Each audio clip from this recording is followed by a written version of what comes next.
The Rideau Centre on a Saturday in late October carried a particular kind of quiet inside the noise. The upper concourse hummed with the kind of traffic that moves in cashmere and pressed wool, shoppers who paused at storefront glass to consider, not to calculate. Through the side entrance off Colonel By Drive, the one where the delivery trucks idled on weekday mornings, a man came in holding a small girl's hand. Owen Straker, 34 years old, worked commercial refrigeration and HVAC systems for a contracting outfit based in Gloucester. He was not a tall man, but he was built solidly, the kind of build that came from 12-hour shifts in mechanical rooms rather than a gym membership he could afford. His dark canvas work jacket had been washed until the color had softened to something close to gray. His jeans were clean and straight. His steel-toed boots had been wiped down that morning in the parking lot of his apartment building, using a rag he kept under the driver's seat. Beside him walked Juniper Straker, 7 years old, who everyone called Junie. She had her father's dark brows and her late mother's way of tilting her head when something interested her, which was most things. Her coat was purple fleece, with a small toggle missing on the left side.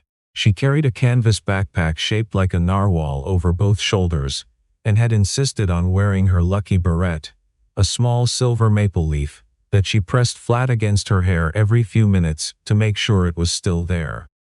Owen had brought her here for one reason. Her winter boots from the year before had been cutting into her heels since September. She had not said anything about the pain until he noticed her limping on the way home from school one evening, and crouched down in the driveway to check. The sole of one boot was separating at the toe. She told him they were fine, that she could keep wearing them. He had looked at her face when she said it, and it had taken everything in him not to let her see what that cost him. He had picked up a Sunday shift at a facility in Canada, and set that pay aside. He had looked up the shoe store on his phone the night before, confirmed they opened at 10, and told Junie they were going to find her a pair that fit properly, and that she could choose them herself as long as the price made sense. She had asked if she could get the gray ones, with the reflective stripe. He told her they would see. They entered the main atrium through the lower doors, and walked past the directory board, toward the north concourse, where the children's shoe store sat beside a luggage boutique. The atrium caught late morning light through its skylights, and scattered it across the marble floor, in wide pale rectangles. A woman in a cream coat walked past them without looking up. A man in a charcoal blazer spoke into his phone, with one hand pressed flat against his ear, as if trying to keep a secret inside his own head. Owen was watching his daughter read the directory sign when he heard a sound cut through the ambient noise. It was not a shout. It was something worse than that. It was a voice that did not need to raise itself to make a point. Near the entrance of a boutique called Rideau Gallery, a woman was speaking in a tone used by people who had learned to deliver cruelty quietly, so that only the person it was aimed at could hear the full weight of it. The boutique sold high-end outdoor wear: Patagonia, Arc'teryx, Barber, waxed canvas jackets and merino knitwear arranged on brushed steel racks.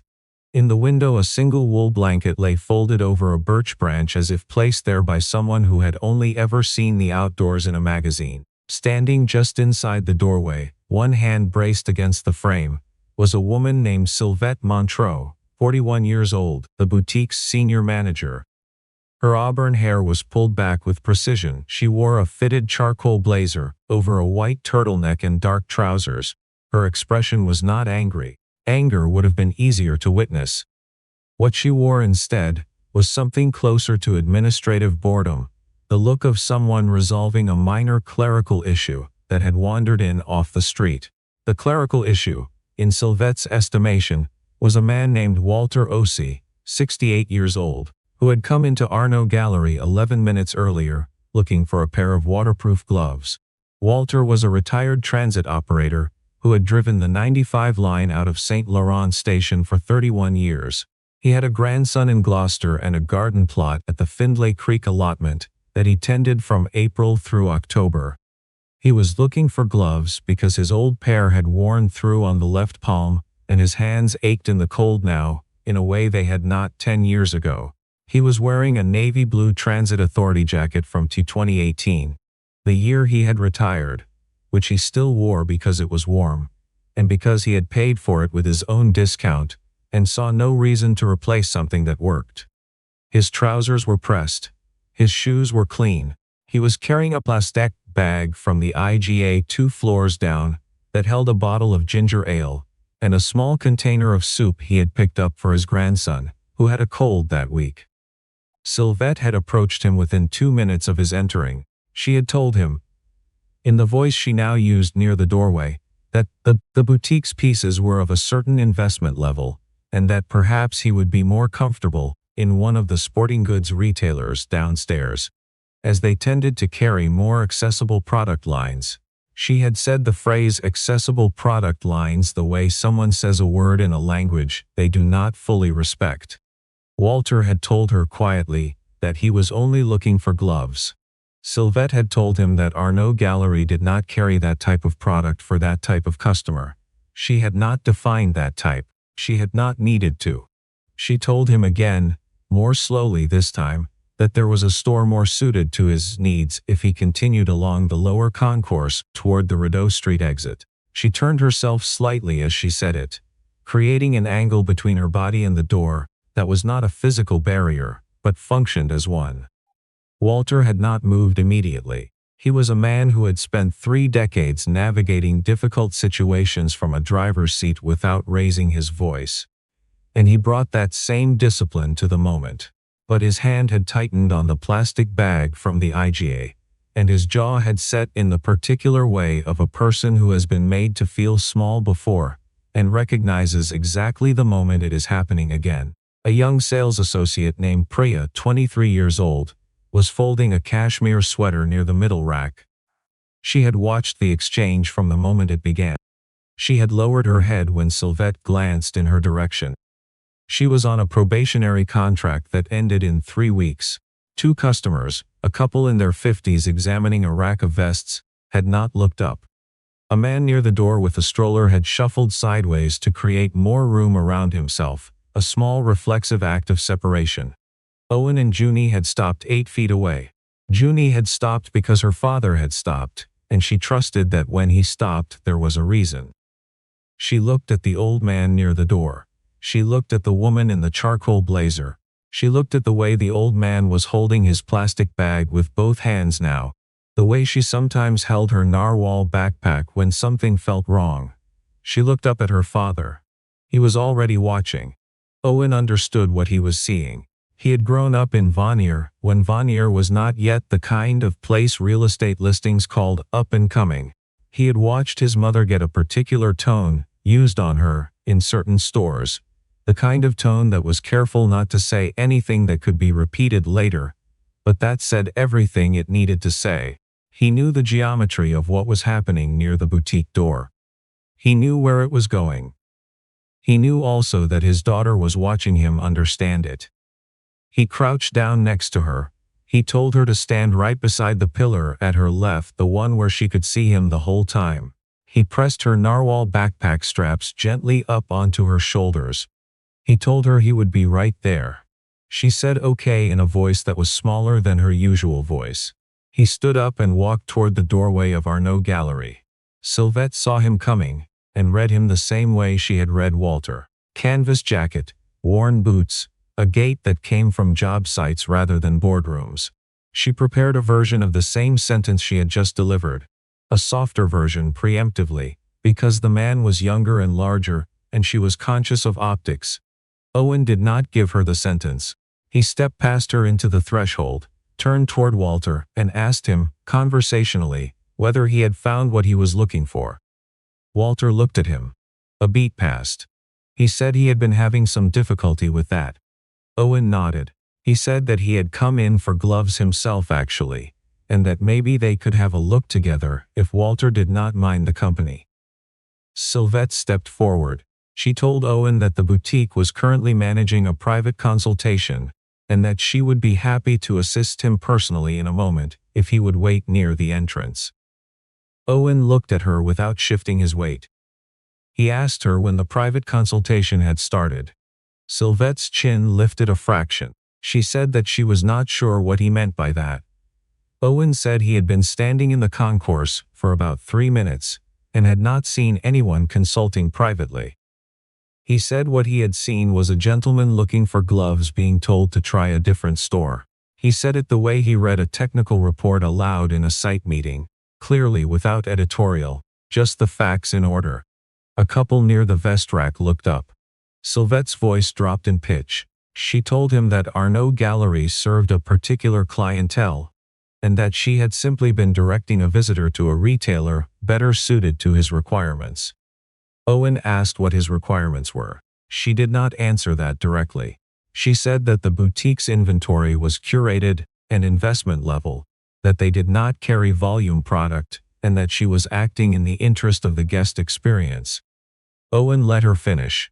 Then he said evenly that he was not sure how the guest experience was improved by telling a man he belonged somewhere else before he had touched a single item in the store. The couple near the vests had stopped pretending to examine the rack. The man with the stroller had gone still. Sylvette looked at Owen with the expression of a person recalibrating. She had seen men like him get loud before. She had a script for loud. This was not loud. This was the kind of calm that required a different response, and she was buying time to locate it. She said, collecting herself, that she had not been unkind. She said she had simply been helping the gentleman find the right fit. Owen looked at Walter. He asked him, directly, whether he had felt helped. Walter looked at Sylvette for a moment. Then he looked at Owen.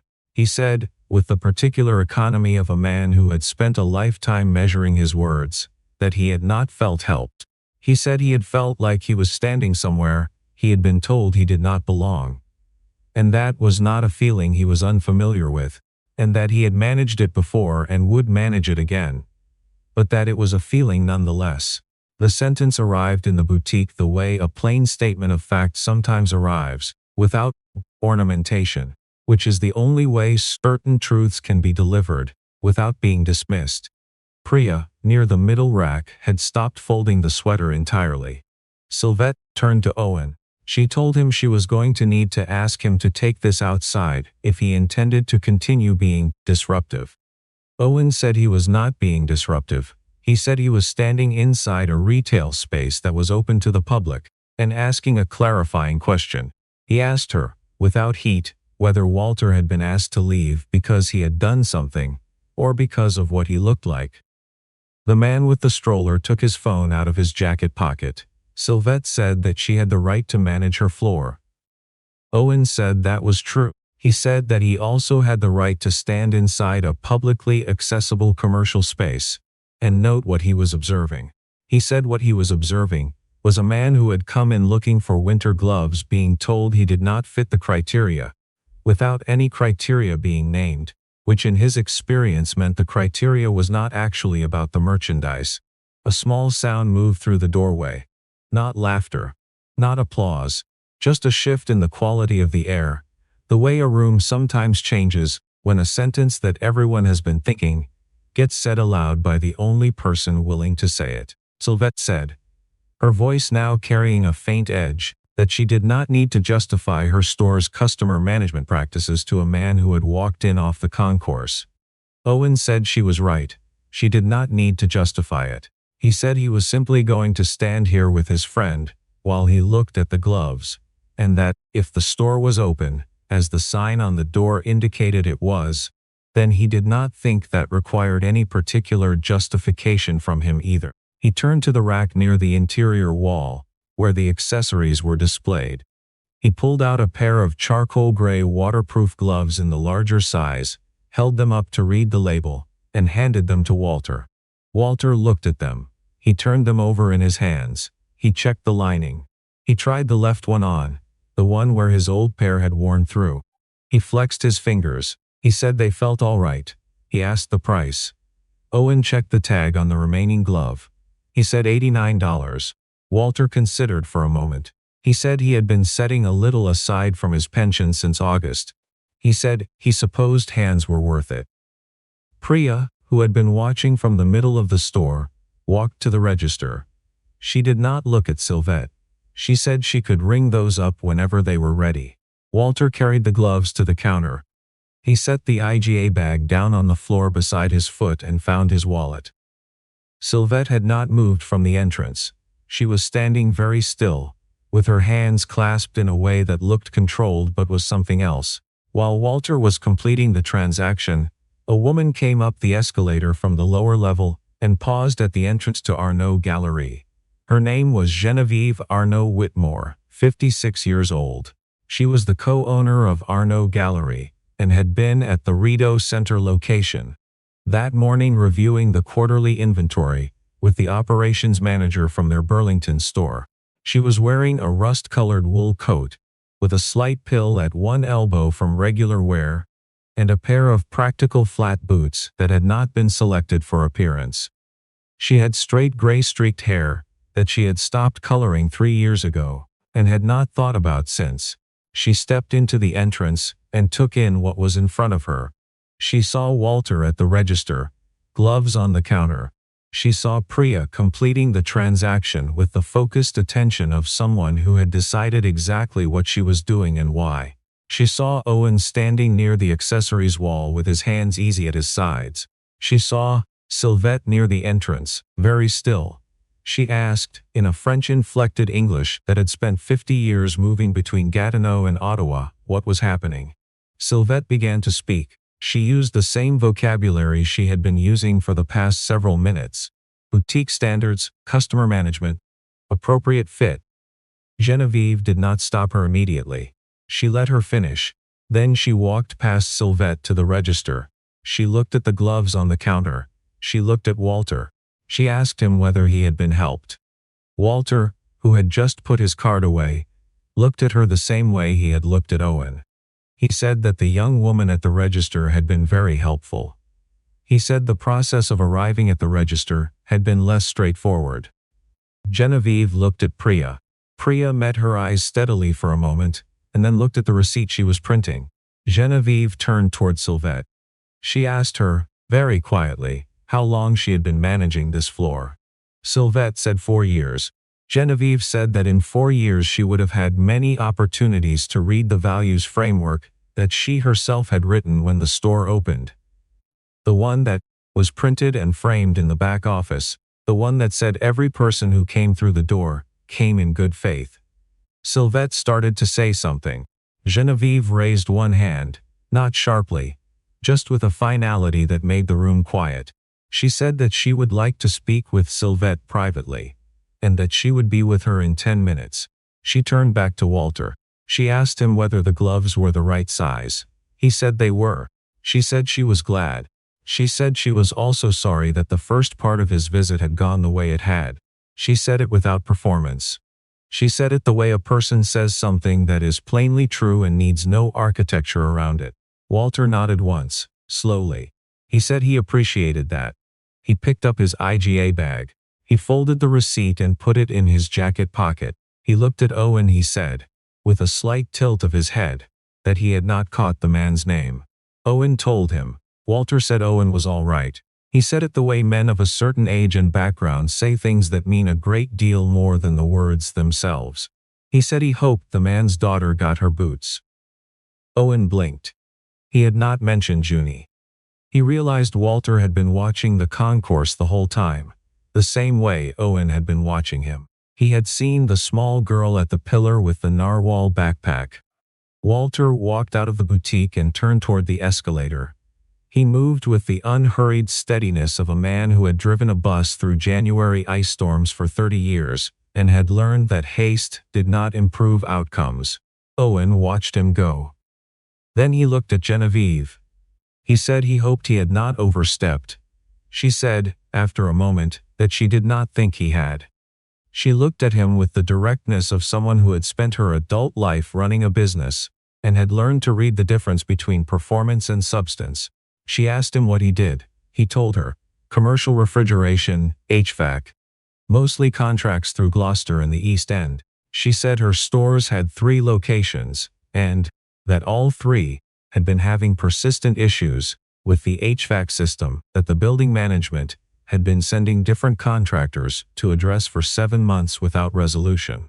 She said this in the same level tone she had used to tell Sylvette she was sorry about what had happened. Owen said that persistent HVAC issues over multiple visits usually indicated a diagnostic problem, rather than a parts problem, that someone was likely replacing components on the symptom without tracing the source. She said that was precisely what her facilities coordinator had been saying. He said if she wanted, he could give her his card. She said she would like that. He did not have a card on him. He found a receipt in his jacket pocket from a Tim Hortons 2 days ago, and wrote his name and number on the back of it. He folded it once and gave it to her. She took it without looking at it as if the writing were already memorized. He walked back out to the concourse. Junie was at the pillar where he had left her. She had the narwhal backpack pressed flat against her front instead of her back, her arms wrapped around it. She watched him come toward her with a very careful expression. He crouched down in front of her. She asked in a voice smaller than her usual one, whether the old man was okay. He said yes. He said the old man had gotten his gloves and was on his way home to his grandson, who had a cold. Junie thought about that. She asked whether the woman in the blazer had been mean to him because he was old. Owen considered how to say it. He said the woman had made an assumption about the man based on what she could see, and that the assumption had been wrong, and that the bigger problem was not whether the assumption was right or wrong, but that she had treated him as if what she assumed was all there was to know about him. Junie processed this. She said that was not very nice. She said she thought the old man was nice. He said he thought so too. She was quiet for a moment. She adjusted the maple leaf beret. She looked up at him. She said, in the matter-of-fact way she said most things, that she thought her dad was nice too. He looked at her for a second longer than he meant to. Then he stood up and offered his hand and she took it. They walked to the children's shoe store and found the gray boots with the reflective stripe in her size. She wore them out of the store in the bag over his arm, her old ones folded into the box. On the way back through the atrium she took 3 deliberate steps across a rectangle of skylight on the floor and watched the reflective stripe catch the light and throw it sideways across the marble. She looked up at him and said that they worked. He said they did. That evening, after Junie was asleep, Owen sat at the kitchen table with a cup of tea that had gone cold while he was reading something on his phone. He was thinking about Walter Ossie, with his grocery bag from the IGA, and his transit jacket from 2018, and his hands that ached in the cold. He was thinking about the way Walter had said he had managed that feeling before, and would manage it again, with the tired patience of someone for whom the management of that particular feeling was simply part of the schedule. He was thinking about his daughter at the pillar with her arms around the narwhal backpack, watching him decide what kind of person he was going to be. He had not done anything remarkable. He understood that clearly. He had stood in a doorway and said obvious things in a normal voice, but he had done it while she was watching, and that, he thought, was the part that mattered. Not the action itself, but the fact that she had seen him choose it. That one day, when she was older, and the world put her in a doorway somewhere, and she was trying to decide whether to step through, she might reach for something he had put there without knowing she was collecting it. 3 weeks later, he got a call from Genevieve Arnaud Whitmore's facilities coordinator. The HVAC issue at the Rideau Centre location turned out to be exactly what Owen had suspected. A damper misaligned at the source that had been sending every downstream technician to the wrong part of the system for 7 months. He fixed it in a single visit. The coordinator called Genevieve from the floor while Owen was still packing his tools. Genevieve called Owen herself 2 days after that. She told him the facilities manager had said he was the best diagnostic tech they had seen in 3 years. She said the contract they had been renewing annually with their current service provider was up at the end of the month. She said she had 3 locations and a 4th planned for the spring in Barhaven. The contract was a third again what he was making with his current outfit. Benefits, consistent hours, the kind of stability that meant he could stop doing the math in his head every time he opened a bill. He told her he needed a day to think about it. She said take the time. He called her back the next morning. That Friday, he picked Junie up from school, and they stopped at the Rideau Centre on the way home, because she had asked to see the skylights again with her new boots. They went in through the main entrance this time. The concierge at the information desk said good afternoon. A young woman arranging a display near the atrium smiled at Junie when she walked past. Walter Osei was sitting on a bench near the planter at the north end of the atrium, eating a sandwich from a paper bag. He had his transit jacket on, and his new gloves folded on the seat beside him. He recognized Owen before Owen recognized him. He raised a hand. Owen raised one back. Junie asked who that was. Owen said he was a man they had met here a few weeks ago. He said he was someone who had managed a very hard moment with a great deal of dignity, and that dignity like that was worth noticing. Junie considered this. She said the man looked like he was enjoying his sandwich. Owen said he thought he was. She thought for a moment. She said could they go say hello? He said yes. They walked across the atrium together, her hand in his, her boots flashing their stripe across the marble, with every step under the wide pale light of the skylights above them. Inside a place that had spent years measuring people by the labels on their clothes and the cards in their wallets, a working father had done something that required no particular credential to perform. He had simply refused to look away. And sometimes, in a building full of marble and glass, and people in a hurry to decide who mattered, that was the whole of what was needed.